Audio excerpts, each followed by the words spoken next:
అందరికీ జేబీఎం. నేను రాజేష్ మహా. పోసాని కృష్ణమురళి వచ్చాడు, రేపు మాపు చచ్చిపోతానన్నట్టు, కొన ఊపిరితో ఉన్నట్టు మియో మియో మియో అని మాట్లాడుతున్నాడు. నిజంగానే ఇతనిలో మంచి యాక్టర్ ఉన్నాడండి, చాలా మంచి యాక్టర్ ఉన్నాడు. ఇప్పుడు లేటెస్ట్గా మాట్లాడిన మాటలు ఇవి. కనీసంగా నేను ఎప్పుడైనా మాట్లాడాను సార్? ప్రతి అందరిని అడుగుతున్నాను నేను, ప్రతి అందరినీ, ఇంక్లూడింగ్ టీడీపీ కార్యకర్తలు కూడా. ఎప్పుడన్నా అగ్రెసివ్గా నేను చీప్గా ఎంకరేజ్ చేసి మిమ్మల్ని తోలేనా? ఎప్పుడైనా నేను ఉన్నవే మాట్లాడతాను. ఆ రోజు కూడా పవన్ కళ్యాణ్ తిట్టాడు. పవన్ కళ్యాణ్ని నేను పవన్ కళ్యాణ్ తిట్లా. పవన్ కళ్యాణ్ తిడతాను నేను. పవన్ కళ్యాణ్ పార్టీ పెట్టాడు, నేను ఫస్ట్ నేనే కాకినాడలో షూటింగ్ చేస్తా. వెల్కమ్, పాలిటిక్స్కి ఎవరైనా రావచ్చు, జెన్యూన్గా ఉంది. పవన్ కళ్యాణ్ వెల్కమ్, నేను ఫస్ట్ వెల్కమ్ చెప్పాను. విన్నారు కదండి, పవన్ కళ్యాణ్ గారిని ఏమనలేదంట, అసలు ఎప్పుడు అగ్రెసివ్గానే మాట్లాడలేదట. ఇది ఇప్పుడు డిజిటల్ మీడియా యుగం కదా, సోషల్ మీడియా యుగం. మనం మాట్లాడిన ప్రతిదీ రికార్డ్ అయిపోయి అలా ఉంటుంది కదా. అయినా ఇంత నిస్సిగ్గుగా ఎలాగ అబద్ధాలు చెప్పగలుగుతున్నారు అనేది ఒకటైతే, వీడి కళ్ళల్లో ప్రాణభయం క్లియర్ కనపడుతుందండి, ప్రాణభయం కనపడుతుంది. నన్ను ఎవరు చేసేస్తారేమో అని. పోసానే నీ ప్రాణానికి కూటమి ప్రభుత్వం గ్యారంటీ అయ్యా. నీ ప్రాణాన్ని అయితే తీసేది నీ కుటుంబానికి నిన్ను దూరం చేసే మనుషులు కాదు, కూటమి ప్రభుత్వంలో ఉన్న నాయకులు. కానీ నీకైతే బుద్ధి చెప్తారు. గడ్డి తినే బతుకుతున్న నీకు బుద్ధి చెప్పడంలో మాత్రం కూటమి ప్రభుత్వం ముందు ఉంటుందయ్యా, అది మాత్రం గ్యారంటీ. నాడు నేడే నేస్తుంటారు చూడండి, అలాగే వేద్దాం. ఇది నేడు ఇప్పుడు దాకా మాట్లాడింది. నాడు ఒకసారి చూద్దామండి. పవన్ కళ్యాణ్ గారిని నేను తిట్టలేదు, నేను ఎప్పుడైనా అగ్రెసివ్గా మాట్లాడానా అంటున్నాడు. ఒకసారి అది చూద్దాం. ఈ సైకో గారికి తెలియ చెప్తున్నా, పవన్ కళ్యాణ్ సైకో వెధవకి చెప్తున్నా, ఒరే సైకో వెధవా, నీకు ఆడపిల్ల ఉంది, ఆ పిల్ల పెద్దదవుతుంది, గుర్తు పెట్టుకొని వెనుక బతికే ఉంటాను, రక్త కన్నీరు పెట్టుకుంటావు, దరిద్రపు నా కొడక. ఇది చట్టం, సమాజం, ప్రజాస్వామ్యం, న్యాయస్థానంలో ఉన్నాయి కాబట్టి నేను అనలేకపోతున్నా. అందుకని లిమిటెడ్ అనలేకపోతున్నా. నాగరికత నేర్చుకో, సంస్కృతి నేర్చుకో, మానవత్వం తెచ్చుకో, ఆడవాడిని గౌరవించు. నీకేం తెలుసు ఆడదాన్ని గౌరవించుతావు? నువ్వు పిల్లకి చీర కట్టినా చీర చూస్తావు అమ్మాయి, నువ్వు చూడా. ఇదే ఏదో నాకు ఆ సినిమా చూసినట్టు అనిపిస్తుందండి. ఈ సినిమాది అపరిచితుడు. ఇక్కడ ఈ మాటలు చూడండి. తెలిసిన విషయమే.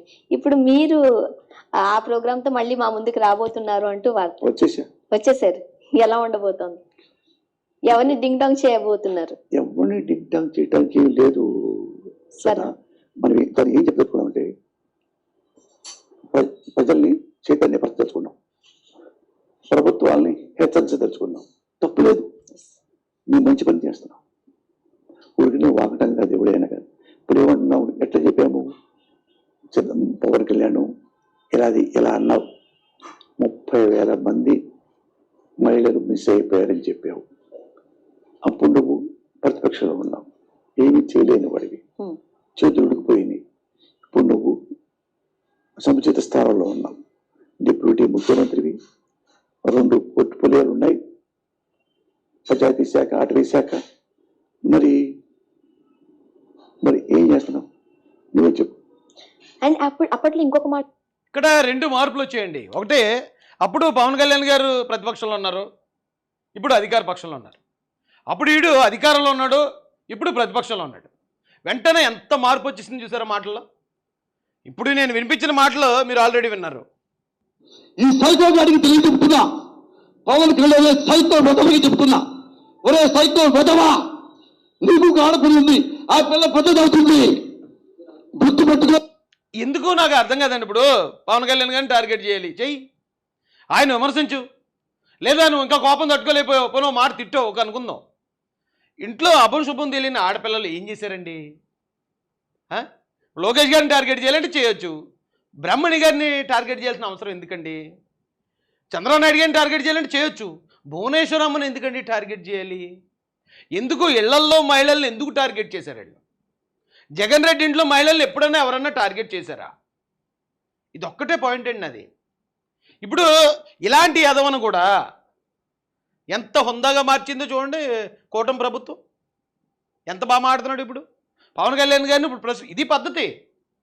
ఇలాంటి ఎదవలకు కూడా పద్ధతి నేర్పించే పనిలో ఈరోజున కూటమి ప్రభుత్వం ఉందంటే నాకు ఎంతకన్నా నిదర్శనం కావాలా? నోటికి ఎలా వస్తే అలా మాట్లాడే శ్రీరెడ్డి ఈరోజు పవిత్రంగా చీర కట్టుకుని బొట్టు పెట్టుకుని దండం పెడుతూ నేను ఇక ఎలాంటి జోలికి రాను, నేను ఒక ఆడపిల్లలా బతకాలనుకుంటున్నాను అంటుంది. అంటే వైసీపీ పార్టీలో ఉన్న సైకోన్లు కూడా కూటమి ప్రభుత్వం మారుస్తుంది, వాళ్ళ బుద్ధి కూడా మారుస్తుంది, వాళ్ళకు కూడా మంచి బ్రతుకునిస్తుంది. ఇప్పుడు నన్ను సెంట్రల్ జైల్లో వేసినప్పుడు నేను చూసాను అక్కడ, ఇది శిక్షాలయం కాదు శిక్షణాలయం అని ఉంటుంది. అంటే ఈ జైల్స్ అనే వ్యవస్థ పెట్టిందే అందుకు. ఎవరైనా తెలియక లేకపోతే ఆవేశంలో ఎవరైనా నేరం చేసినా అక్కడికి వెళ్ళిన తర్వాత దాని గురించి నేర్చుకోవాలి, ఖచ్చితంగా మనిషి తనను తాను మార్చుకోవాలనే శిక్షణ ఇస్తారని ఆ జైలు అనే వ్యవస్థను ఏర్పాటు చేశారు. ఇంకో మాట ఉందండి, వీడు కేసులు పెడుతున్నారని తెలిసాక ఇప్పుడు అంత పవిత్రంగా మాట్లాడాడు. నిన్నగాక మొన్న అప్పుడు కూడా వీడి మీద కేసు అవుతుందనే విషయం తెలియక వీడు ఎలా మాట్లాడాడు చూడండి. ఉంటుంది కదా సమ్ వీడియో చెప్ప ఎవరు ఏమి తిట్టారో చెప్తే ప్రజలు కూడా వింటారు. చూడండి ఇలా వీరు చెప్పారు, వీరు మన నారా చంద్రబాబు నాయుడు గారు. నారా చంద్రబాబు గారు ఏం తిట్టారంటే చూడండి. నారా చంద్రబాబు గారు ఉన్న ఎలక్షన్ ముందు పోలీసులు కొడుతూ తరమండ్రా నా కొడుకుల్ని పోలీసుల్ని కార్యకర్తలు వెంటబడి కొట్టి. వీడికి ఇంకా బుద్ధి రాలేదు అంటానికి ఇదే నిదర్శనం. చంద్రబాబు నాయుడు గారు అటండి పోలీసుల్ని తరమండ్రా నా కొడుకులని పోలీసులు తిట్టారు అని చెప్పి వక్రీకరించి మాట్లాడుతున్నాడు, అబద్ధాలు చెప్తున్నాడు. మళ్ళీ ఇప్పుడు నిజం అనుకోండి, చెప్పండి, నిజం చెప్పండి. ఒకవేళ నిజంగా చంద్రబాబు నాయుడు గారు పోలీసులు తిట్టారని చెప్పు. కానీ తిట్టని చోట కూడా తరమండ్రా నా కొడుకులని పోలీసులను అన్నాడు ఆయనని. ఇది క్రియేట్ చేసి చెప్పాల్సిన అవసరం ఎందుకు వస్తుందిరా? ఇంకా నీకు ఇంకా బుద్ధి రాలేదా నీకు? ఇప్పుడు నీ చూస్తుంటే, నీ మాట చూస్తుంటే నోట్లో నుంచి గొంతులో నుంచి రావట్లే, ఎక్కడి నుంచో వస్తుంది. అది అయిపోయింది, నీలో ఉన్న గ్యాస్ అంతా తగ్గిపోయింది. ఇంకెందుకు అలాగా కొన ఊపిరితో అలా గింజుకున్నావు ఎందుకు నువ్వు? ఇంకా ఎవరిని మోసం చేయనగరా?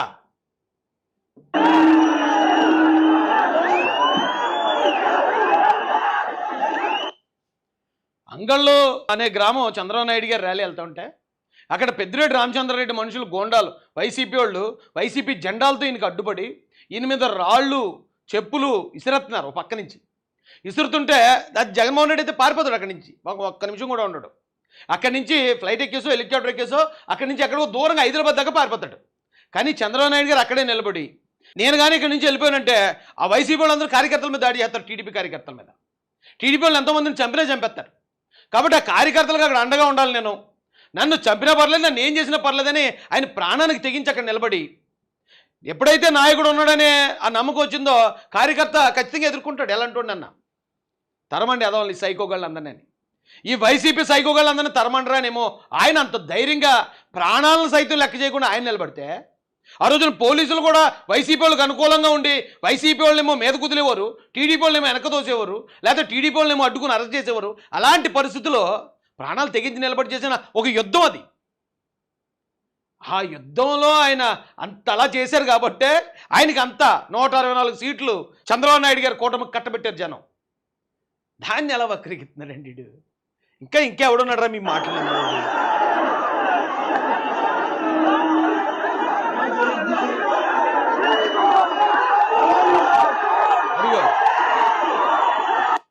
చూడండి, ఆ ఎనర్జీ కమాండోలు సైతం మొత్తం అవి ఓపెన్ చేసి అవి పెట్టారు. ఎందుకంటే రాళ్ళు వచ్చేస్తున్నాయి ఆయన మీదకి రాళ్ళు వచ్చేస్తున్న ఆ సమయంలో కూడా ఆయన అంత ధైర్యంగా నిబ్బరంగా నిలబడి ఆ యుద్ధాన్ని ముందుకు నడిపించాడు ఆయన. అలాంటి మ్యాటర్ని తీసుకొచ్చి ఈ గడ్డి తినే ఎదవని తిడుతున్నాను అంటే అనుకోండి పర్లేదు, ఎందుకంటే అన్నీ సౌమ్యంగా చెప్పలేమండి. ఒక భావాన్ని బయటకు వ్యక్తీకరించేటప్పుడు దానికి సరైన మాట పడకపోతే మనం అనుకున్నది బయటికి వెళ్ళలేదనేసి అసంతృప్తి ఉండిపోద్ది మనసులో.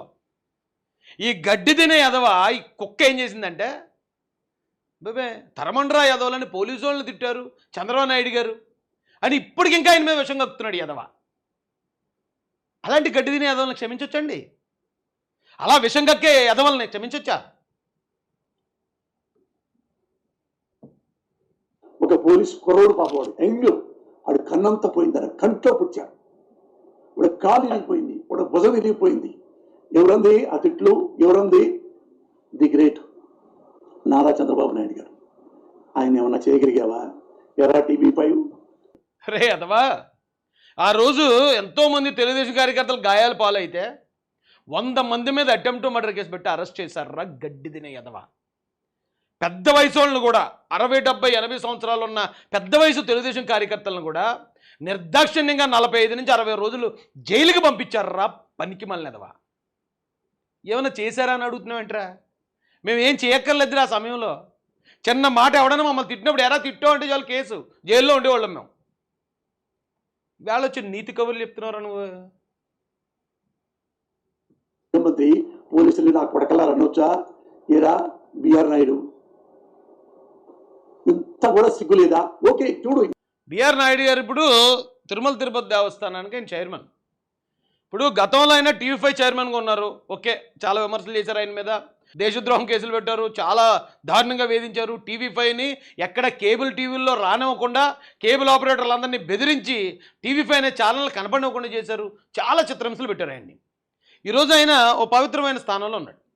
అలాంటి వ్యక్తిని అరే ఒరే అని పిలవచ్చండి? అరే ఒరే అని పిలవచ్చా? ఆయనకి ఇప్పుడు ఆ పదవి వచ్చిందని చెప్పి ఇలాంటి అదోలు ఎంతోమంది ఏడుతున్నారు. ఆ ఏడుపే ఇది, ఆ ఏడుపులో భాగమే ఇది. ఇంకా ఉన్నాయి కదా. ఇప్పుడు జగన్ గారిని బచ్చాగాడు, వాడు బచ్చాగాడు అని జన్మతో కూర్చొని వాడిని తరిగి కొట్టండి. చూడండి క్లియర్గా రాశా. వాడి కళ్ళల్లో సీసం పోయండి. ఎవడరా? నాగా చుట్లు ఈయనయా. నేను బచ్చాగాండ్రా, నన్ను ఎవడు పట్టించుకోడు. కానీ ఆయన పెద్ద లీడర్. ఒక లీడర్ కార్యకర్తల దగ్గర ఆ మాట అన్నారు చంద్రబాబు నాయుడు గారు. బచ్చా, జగన్మోహన్ రెడ్డి ఒక బచ్చా ఓకే అన్నారు. ఎప్పుడు అన్నారు?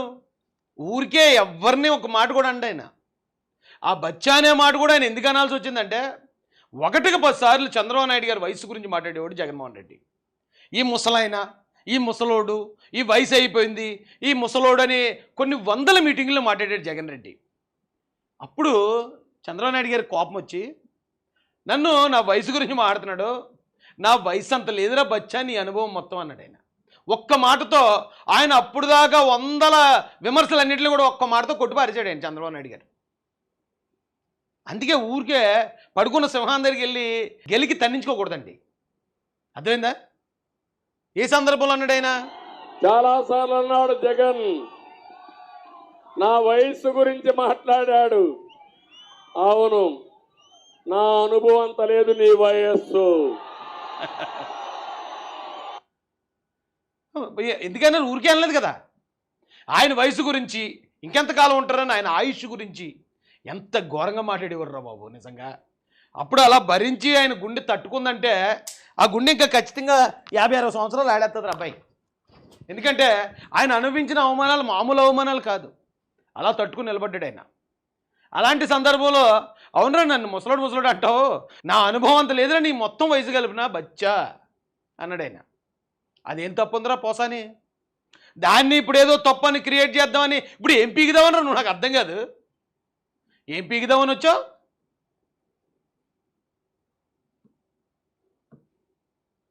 అతన్ని విశేషం పోయండి కళ్ళల్లో. వాడు బొచ్చగాడు తరిగి కొట్టండి ఆ దున్నపోతుని అని కొంటే క్యాట్ బాల్తో కొట్టలేదా? ఆయన బచ్చా అని ఒకటే అన్నాడు రా.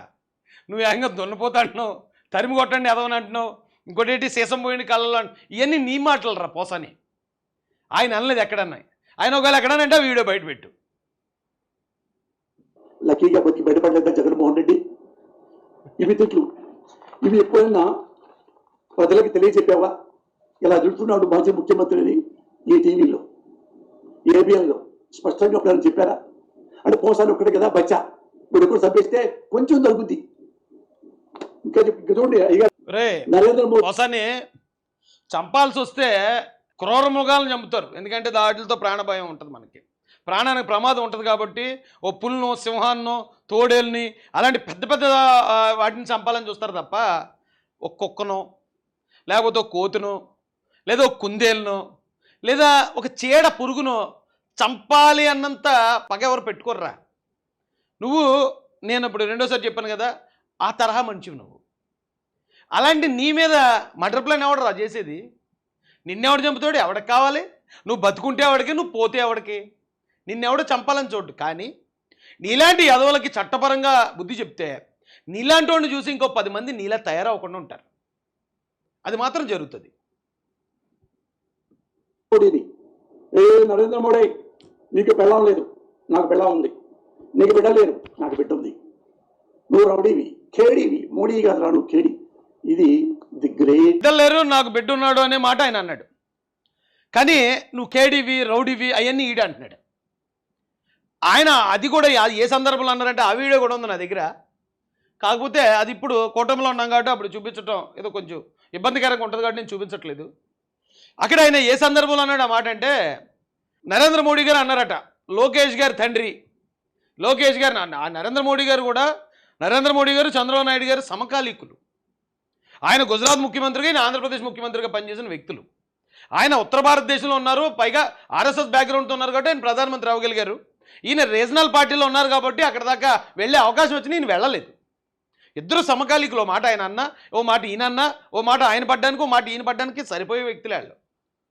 ఆ క్రమంలో విమర్శల్లో భాగంగా ఆయన ఏమన్నాడట, ఈయన్ని విమర్శించాలనే ఉద్దేశంతో ఆ లోకేష్ గారి తండ్రి అన్నాడట ఆయన. అంటే దానికి ఈయనేమన్నాడు, నన్ను లోకేష్ గారి తండ్రిగా గుర్తిస్తున్నాడు నరేంద్ర మోడీ గారు. ఏం తమ్ముళ్ళు అది కరెక్టేనా? అవును, ఓకే, నాకు బిడ్డ ఉన్నాడు కాబట్టి నా బిడ్డతో నన్ను గుర్తిస్తున్నాడు, నీకు బిడ్డ లేడు కాబట్టి నీ బిడ్డతో నిన్ను గుర్తించే అవకాశం నాకు లేదు అన్నాడు. ఏముంది అందులో తప్పు? అంటే ఆ విమర్శ కూడా ఎంత హుందాగా ఉంది చూసారా. మోడీ గారు చేసిన విమర్శ హుందాగా ఉంది, చంద్రబాబు నాయుడు గారు చేసిన విమర్శ కూడా హుందాగా ఉంది.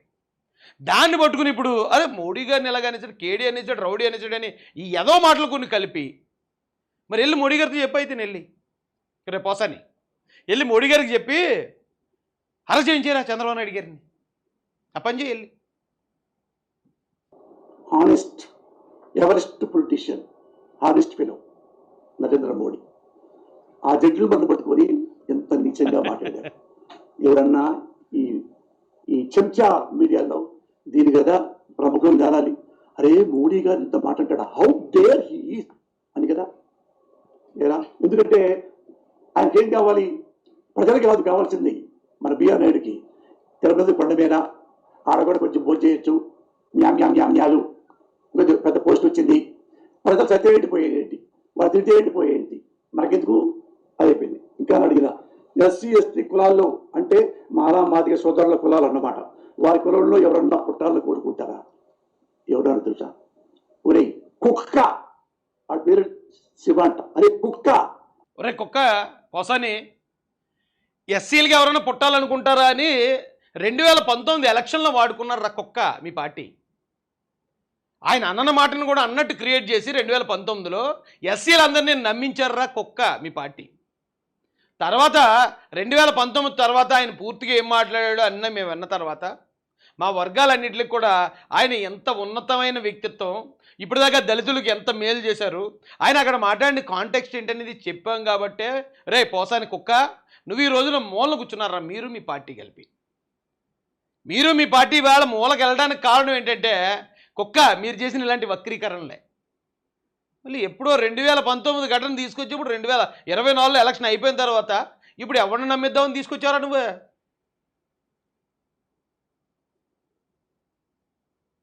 ఇదండి ఇది బతుకు. ఇంకా ఉన్నాయి ఏ మాటలు, కానీ ఎందుకులే ఇంకా టైం వేస్ట్ ఆడి గురించి అంతసేపు అని చెప్పి ఆపేశాను.